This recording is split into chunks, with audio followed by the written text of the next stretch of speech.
he is critically looking at the visuals.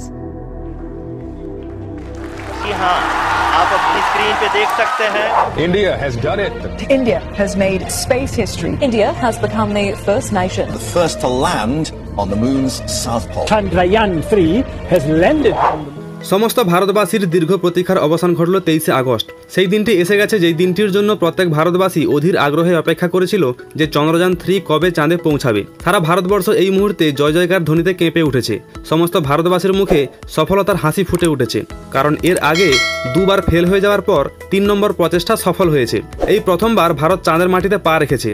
যেমনটি আমরা সবাই জানি যে 14 জুলাই 2023 ভারতীয় মহাকাশ সংস্থা ISRO অন্ধ্রপ্রদেশের সতীশ ধাওয়ান স্পেস সেন্টার থেকে একটি চন্দ্রযান লঞ্চ করেছিল চাঁদের উদ্দেশ্যে, যেটি চাঁদে পৌঁছাতে সময় লাগিয়েছে প্রায় 40 দিন।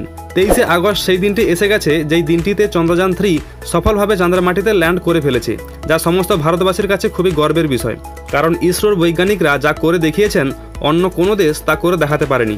আমেরিকা, রাশিয়া, চায়না যদিও ভারতের আগেই চাঁদে পৌঁছে গিয়েছিল, তাই আমাদের ভারতবর্ষ 4 নম্বর স্থানে আছে। কিন্তু চাঁদের দক্ষিণ সাইডে ল্যান্ড করার জন্য আমাদের ভারতবর্ষ প্রথম স্থান অধিকার করেছে, যেখানে এর আগে কোনো দেশ পৌঁছাতে পারেনি। যাই হোক, চন্দ্রযান 3 সফলভাবে চাঁদের মাটিতে সফট ল্যান্ডিং করে ফেলেছে, এটাই আমাদের কাছে অনেক গর্বের বিষয়। এখন প্রশ্ন হচ্ছে যে চন্দ্রযান 3 চাঁদে গিয়ে কি কাজ করবে, কিভাবে কাজ করবে এবং কত দিন ধরে কাজ করবে, একদম বিস্তারিতভাবে আলোচনা করব, তাই ভিডিওটি সম্পূর্ণ অবশ্যই দেখবেন। 23শে আগস্ট ঠিক সন্ধ্যে 6টার সময় চন্দ্রযান 3 এর ল্যান্ডার মডিউল সফলভাবে চাঁদের মাটিতে সফট ল্যান্ডিং করেছিল। তারপর 6 ঘন্টা পর ইসরোর বৈজ্ঞানিকদের কমান্ডে রোভার প্রজ্ঞান ল্যান্ডার মডিউল থেকে বাইরে বেরিয়ে এসেছিল। ল্যান্ডার মডিউল ল্যান্ড করে যাওয়ার পর প্রায় কয়েক ঘন্টা পর্যন্ত সেই স্থানে ধুলোর ঝড় সবকিছু অন্ধকার করে রাখে। সেই জন্য ল্যান্ড করার প্রায় 6 ঘন্টা পর রাত 12টা নাগাদ ইসরোর বৈজ্ঞানিকরা রোভার প্রজ্ঞানকে ল্যান্ডার মডিউল থেকে বাইরে বের করানোর জন্য সিগন্যাল দেয়। তারপর ল্যান্ডার মডিউলের গেট খোলে এবং বাইরে বেরিয়ে আসে রোভার প্রজ্ঞান। আপনি অবশ্যই জেনে থাকবেন চন্দ্রযান 2 এর মতো এবারেও ল্যান্ডার মডিউলকে নাম দেওয়া হয়েছে বিক্রম এবং রোভারকে নাম দেওয়া হয়েছে প্রজ্ঞান। পুরো কাজ করার প্রক্রিয়া জানার আগে প্রথমে রোভারের ডিজাইন সম্পর্কে জানতে হবে। পৃথিবীর 14 দিন পর্যন্ত কাজ করতে পারবে সেই মতো করে ডিজাইন করা হয়েছে রোভার প্রজ্ঞানকে, কারণ চাঁদের একদিন সমান পৃথিবীর 14 দিন। তার মানে রোভার মাত্র 14 দিন পর্যন্ত কাজ করতে পারবে, তারপর নিষ্ক্রিয় হয়ে যাবে। রোভার প্রজ্ঞানের মোট ওজন হচ্ছে 26 কেজি। রোভারের মধ্যে একটি সোলার প্যানেল লাগানো আছে, 2টো নেভিগেশন ক্যামেরা লাগানো আছে, যেগুলোর নাম রাখা হয়েছে নেভিগেশন ক্যামেরা লেফট এবং নেভিগেশন ক্যামেরা রাইট।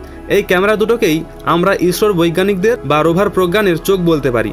এছাড়াও লাগানো আছে আলফা পার্টিকেল এক্সরে স্পেকট্রোমিটার। 2টো রিসিভার ট্রান্সমিট অ্যান্টেনা লাগানো আছে, যার সাহায্যে ল্যান্ডার মডিউলের সঙ্গে যোগাযোগ করতে পারবে। সামনের দিকে 2টো এবং পেছনের দিকে 2টো সিলভার কালারের চাকা লাগানো আছে, যেগুলোর নাম রাখা হয়েছে রোকার বগি অ্যাসেম্বলি, এবং মাঝখানের দুদিকে 2টো কালো রঙের টায়ার লাগানো আছে, যার সাহায্যে রোভার 50 মিলিমিটারের উঁচু কোনো অবজেক্টকে সহজেই অতিক্রম করতে পারবে। এইবার দেখা যাক যে রোভার প্রজ্ঞান চাঁদের মাটিতে কিভাবে কাজ করছে। ল্যান্ডার মডিউল চাঁদে ল্যান্ড করার প্রায় 6 ঘন্টা পর ঠিক রাত্রি 12টা নাগাদ রোভার প্রজ্ঞানকে ল্যান্ডার থেকে বাইরে বের করে আনা হয়। রোভার প্রজ্ঞানকে একটি সিঁড়ির সাহায্যে চাঁদের মাটিতে নামিয়ে আনা হয়, যেমনটি আমরা দেখে থাকি কোনো গাড়িকে কোনো ট্রাকের ভেতর থেকে যেমন করে নিচে নামিয়ে আনা হয়। ল্যান্ডার মডিউল থেকে বেরিয়ে আসার সময় রোভারের সোলার প্যানেল খুলে গিয়ে কাজ করা শুরু করে। চাঁদের মাটিতে রোভার ল্যান্ড করার সঙ্গে সঙ্গেই রোভারের 2টি চোখ দিয়ে, মানে নেভিগেশন ক্যামেরা লেফট এবং নেভিগেশন ক্যামেরা রাইটের সাহায্যে চাঁদের মাটি এবং চারিদিকের পরিবেশকে স্ক্যান করে ইসরোর কাছে ছবি এবং ভিডিও তুলে পাঠিয়ে দেয়। তারপর ইসরোর বিজ্ঞানীরা সেই ছবি এবং ভিডিও দেখে এক ধরনের 3D ম্যাপ তৈরি করে। তারপর সেই ম্যাপ অনুযায়ী ইসরোর বিজ্ঞানীরা রোভারকে চালানোর জন্য রাস্তার প্ল্যানিং করে। তারপর সেই প্ল্যান অনুযায়ী রোভারকে সিগন্যাল পাঠালেই রোভার সামনের দিকে এগোতে শুরু করবে। সেই সঙ্গে এখানে আরও একটি ইন্টারেস্টিং জিনিস আপনাদেরকে জানিয়ে রাখি, যেটি শোনার পর আপনার ভারতীয় হওয়ার আনন্দ দ্বিগুণ হয়ে যাবে। সেটি হচ্ছে রোভারের পেছনের দিকে 2টি চাকা এমনভাবে ডিজাইন করা হয়েছে, যখন রোভার সামনের দিকে এগিয়ে যাবে তখন চাঁদের মাটিতে ভারতের অশোক স্তম্ভ এবং ইসরোর লোগোর ছাপ খোদাই করে দিয়ে যাবে, যা চিরকালের জন্য চাঁদের মাটিতে থেকে যাবে। যেমনটি আগে বলেছিলাম, রোভার চলাকালীন সামনে কোনো 50 মিলিমিটারের অবজেক্ট থাকলে সেটিকে সহজেই অতিক্রম করতে পারবে, কিন্তু 50 মিলিমিটারের বেশি কোনো অবজেক্ট থাকলে রোভার নিজে থেকেই তার রাস্তা পরিবর্তন করবে। ইসরোর বিজ্ঞানীদের সিগন্যাল পেলেই রোভার এক জায়গায় দাঁড়িয়ে চাঁদের মাটিতে এক ধরনের লেজার রশ্মির সাহায্যে চাঁদের মাটি, জলের উপস্থিতি, খনিজ পদার্থ এবং সেখানকার প্রাকৃতিক সম্পদ পরীক্ষা করবে। সেই সঙ্গে চাঁদ কিভাবে তৈরি হয়েছিল সেই সম্পর্কেও কিছু তথ্য পৃথিবীতে পাঠাবে।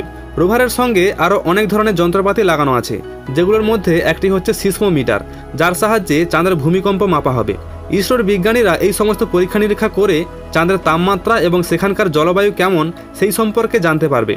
রোভারের মধ্যে আছে স্পেকট্রোপোলারিমেট্রি অফ ভেজিটেবল প্ল্যানেট আর্থ নামের একটি সেন্সার, যার সাহায্যে আমাদের বৈজ্ঞানিকরা চাঁদের কক্ষপথে থাকা ছোট ছোট গ্রহ এবং আমাদের সৌরজগতের বাইরে থাকা অন্যান্য গ্রহদের সম্পর্কে তথ্য সংগ্রহ করতে পারবে। রোভার যে সমস্ত তথ্য সংগ্রহ করবে সেগুলো প্রথমে ল্যান্ডারের মধ্যে পাঠাবে, তারপর ল্যান্ডার সেই তথ্যকে পৃথিবীতে থাকা ইসরোর বৈজ্ঞানিকদের কাছে পাঠাবে। আবার ল্যান্ডারের সাহায্যেই ইসরোর বৈজ্ঞানিকরা রোভারকে সিগন্যাল পাঠাবে। চাঁদের ওপর পরীক্ষা চলাকালীন রোভার প্রজ্ঞান ল্যান্ডার থেকে 500 মিটারের বেশি দূরে যেতে পারবে না। তো বন্ধুরা, এতক্ষণ পর্যন্ত আমরা জানলাম যে রোভার প্রজ্ঞান চাঁদের ওপর কিভাবে কাজ করে। আপনার মনের মধ্যে এই প্রশ্নটিও আসতে পারে যে ল্যান্ডার মডিউলটি চাঁদের ওপর কিছু কাজ করবে না চুপচাপ এক জায়গায় দাঁড়িয়ে থাকবে। তাহলে চলুন এইবার জানা যাক যে ল্যান্ডার মডিউলের কাজ করার প্রক্রিয়া। প্রথমে জানা যাক ল্যান্ডার মডিউলের ডিজাইন সম্পর্কে। ল্যান্ডার মডিউলের ওজন 1752 কেজি, যার সঙ্গে 26 কিলোগ্রামের রোভারটিও আছে। দুদিকে দুটো সোলার প্যানেল লাগানো আছে, যার সাহায্যে সূর্য থেকে শক্তি নিয়ে কাজ করতে পারবে। এছাড়াও আছে লেজার ডোপলার ভেলোসিটি মিটার, সংক্ষেপে LDV, এবং ল্যান্ডার হরাইজন্টাল ভেলোসিটি ক্যামেরা, সংক্ষেপে LHVC। 4টি থ্রাস্টার ইঞ্জিন লাগানো আছে, 4টি লেগ আছে এবং একটি অনবোর্ড কম্পিউটার আছে।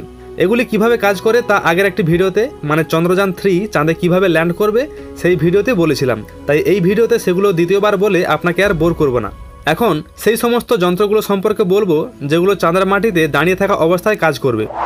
এখানে চন্দ্র সারফেস থার্মোফিজিক্যাল এক্সপেরিমেন্ট সেন্সার লাগানো আছে, যেটি চাঁদে ল্যান্ড হওয়ার পর কাজ করা শুরু করে, যার সাহায্যে চাঁদের থার্মাল প্রপার্টি চেক করে বোঝা যাবে যে আলাদা আলাদা কন্ডিশনে চাঁদের থার্মাল বিহেভিয়ার কেমন থাকে। এখানে লেজার রেট্রো রিফ্লেক্টর অ্যারে লাগানো আছে, যার সাহায্যে পৃথিবী থেকে চাঁদের গতির ধরন বোঝা যাবে। এগুলো ছাড়াও আছে ইনস্ট্রুমেন্ট ফর লুনার এসিমিক অ্যাক্টিভিটি, যার সাহায্যে ল্যান্ডিং করার সময় ল্যান্ডিং স্থলের আশেপাশের ভূমিকম্প পরিমাপ করবে। এখানে radio anatomy of moon bound hyper sensitive ionosphere, সংক্ষেপে রম্ভা নামের ইনস্ট্রুমেন্ট লাগানো আছে, যেটি চাঁদে ল্যান্ড করার পরেই অ্যাক্টিভেট হবে। এই ইনস্ট্রুমেন্টের সাহায্যে চাঁদের পরিবেশে উপস্থিত গ্যাস এবং প্লাজমার উপস্থিতি পরীক্ষা করবে। এখানে লাগানো আছে লেজার ইনডিউসড ব্রেকডাউন স্পেকট্রোস্কোপ, সংক্ষেপে লিভস, যার সাহায্যে ল্যান্ডিং স্থলের আশেপাশে চাঁদের মাটি এবং ছোট ছোট পাহাড়ের উৎপত্তি কিভাবে হয়েছে সেগুলো পরীক্ষা করবে। এখানে alpha particle X ray spectrometer লাগানো আছে, যার সাহায্যে রাসায়নিক পদার্থ এবং খনিজ পদার্থের সৃষ্টি কিভাবে হয়েছে সেই সম্পর্কে খোঁজ করবে। এইগুলোর সঙ্গে ল্যান্ডার মডিউল চাঁদের মাটিতে পরীক্ষা করবে যে ভবিষ্যতে চাঁদের ওপর সোলার পাওয়ার উৎপন্ন করে পৃথিবীতে পাঠানো যাবে কিনা। এই কাজটি করার জন্য বিভিন্ন দেশ উঠে পড়ে লেগেছে। তার মানে চাঁদে ল্যান্ড করার পর ল্যান্ডার মডিউল একসঙ্গে অনেকগুলো গুরুত্বপূর্ণ কাজ করবে।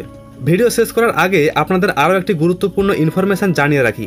আপনারা সবাই এতদিন পর্যন্ত শুনে আসছেন যে চন্দ্রযান 3 চাঁদের দক্ষিণ মেরুতে ল্যান্ড করেছে। এই তথ্যটি সম্পূর্ণ সঠিক নয়, কারণ দক্ষিণ মেরুতে নয়, দক্ষিণ মেরুর সব থেকে কাছাকাছি একটি এলাকায় ল্যান্ড করেছে। এর সব থেকে বড় কারণ হচ্ছে ল্যান্ডার মডিউল এবং রোভারের মধ্যে সোলার প্যানেল লাগানো আছে, আর চাঁদের দক্ষিণ মেরুতে সূর্যের আলো কখনোই পৌঁছায় না, চিরকাল অন্ধকার থাকে। তাহলে সেখানে সোলার প্যানেল কিভাবে কাজ করবে? সেই জন্য দক্ষিণ মেরুর সব থেকে কাছাকাছি অংশে যেখানে সূর্যের আলো পৌঁছাবে সেই রকম জায়গায় ল্যান্ড করেছে। এই তথ্যটি ইসরোর চেয়ারম্যান এস সোমনাথ নিজেই জানিয়েছেন যে আমরা চাঁদের দক্ষিণ মেরুতে নয়, তার কাছাকাছি কোনো একটি এলাকায় ল্যান্ড করব, কারণ দক্ষিণ মেরুতে সবসময় অন্ধকার থাকে এবং তাপমাত্রা মাইনাসে থাকে। এই অবস্থায় বিক্রম ল্যান্ডার এবং রোভার প্রজ্ঞান কাজ করতে পারবে না। সেই জন্য দক্ষিণ মেরুর কাছাকাছি যেখানে সূর্যের আলো পৌঁছাবে সেই রকম জায়গায় চন্দ্রযান 3 ল্যান্ড করেছে, যাতে সূর্যের আলো থেকে শক্তি নিয়ে কাজ করতে পারে। চন্দ্রযান 3 এর সাফল্য আপনাকে কতটা আনন্দিত করেছে অবশ্যই কমেন্ট করে জানাবেন। আজকের ভিডিওটি এই পর্যন্ত। ভালো লাগলে লাইক করে দিন, আর চ্যানেলটি যদি এখনও পর্যন্ত সাবস্ক্রাইব না করে থাকেন তাহলে এক্ষুনি সাবস্ক্রাইব করে দিন।